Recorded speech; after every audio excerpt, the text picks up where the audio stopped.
అదే RTV app వార్తల్ని క్షణాల్లో చదివే అవకాశం ఉంటుంది. ఒక న్యూస్ పేపర్, ఒక టెలివిజన్ ఛానల్ మీ చేతుల్లో ఎప్పుడు ఉంటాయి. ఇచ్చిన వెంటనే ఈ యొక్క కార్యక్రమం ఏదైతే ఇవాళ జరగబోతుందో మన తెలియజేసిన వెంటనే మన కాయల మధు గారు, అలాగే నెల్లూరు జిల్లా డాన్స్ అసోసియేషన్ సెక్రటరీ చిట్టిబాబు గారు, అలాగే దైవజనులు చెప్పారు మన సుధీర్ గారు, శశి గారు, అలాగే రాజశేఖర్ గారు విఆర్ కాలేజీలో మాకు మిత్రుడు, అలాగే వారందరికీ కూడా ప్రత్యేకమైనటువంటి ధన్యవాదాలు. ఇక్కడ జనం చచ్చిపోతున్నారు, దయచేసి ఇక్కడ వెంటనే బిడ్ చేయమని చెప్పేసి గత 15 సంవత్సరాల నుంచి ఒక ఉద్యమాన్ని నడుపుతున్నప్పుడు కూడా ఆ ఉద్యమాన్ని పెడచెవుని పెట్టి శాంక్షన్ అయినటువంటి బ్రిడ్జిని తీసుకుపోయి నిర్మానుషమైనటువంటి ఒక వ్యక్తి ప్రయోజనం కోసం అక్కడ నిర్మించుకోవడం అనేది ఎంత దుర్మార్గమైనటువంటి విషయం మీరు ఆలోచించాల్సినటువంటి అవసరం ఉంది.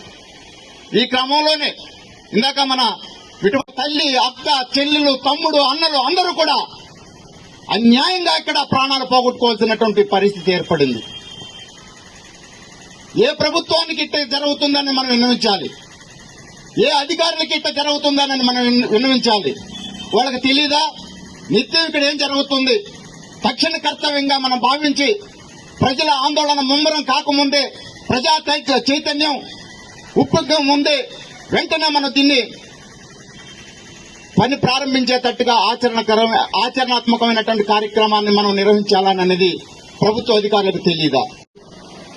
ఈ రకమైనటువంటి పోరాటాన్ని నిర్వహించడంలో ఏ రకమైనటువంటి రాజకీయ ప్రాధాన్యతని కల్పించుకోవాలా, లేక వ్యక్తిగతమైనటువంటి ప్రాధాన్యతని కల్పించుకోవాలా అనే ఉద్దేశంతో ఈ కార్యక్రమాన్ని నిర్వహించలేదు.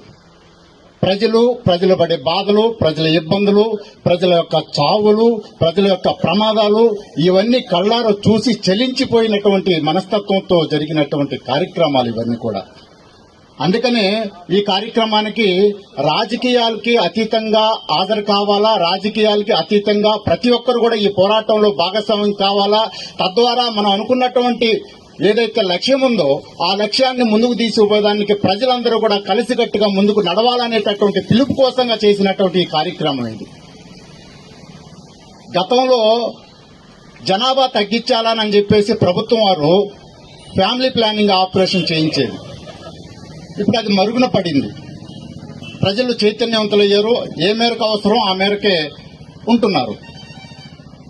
జనాభా పెరిగిపోతున్నారు. నెల్లూరు చుట్టుపక్కల ప్రాంతంలో, ఈ ప్రాంతంలో జనాభాని తగ్గించాలంటే నాకు అనిపించింది ప్రభుత్వం ఈ రకమైనటువంటి చర్యకి ఏమైనా పాలు పంచుకుంటుందేమో అని అనిపిస్తుంది.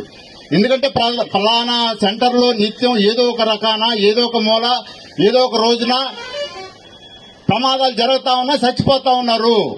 కాబట్టి ఇక్కడ మనం ఏమాత్రం ఫ్లైఓవర్ కట్టినా, అండర్ పాస్ బ్రిడ్జి కట్టినా ప్రమాదాలు మనం నివారించాల్సి వస్తుంది.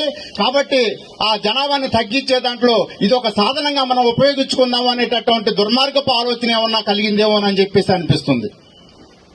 ఆ ఆలోచన అయితే ఎవరు కూడా సమ్మతం కాదు.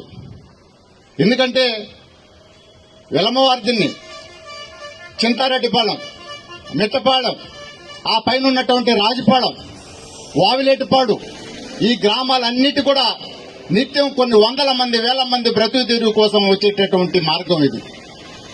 మరిన్ని వీడియోస్ కోసం ఛానల్ ని సబ్స్క్రైబ్ చేయండి. లేటెస్ట్ అప్డేట్స్ కోసం వాట్సాప్ ఛానల్ ని ఫాలో చేయండి. అండ్ లింక్ డిస్క్రిప్షన్ లో ఉంది.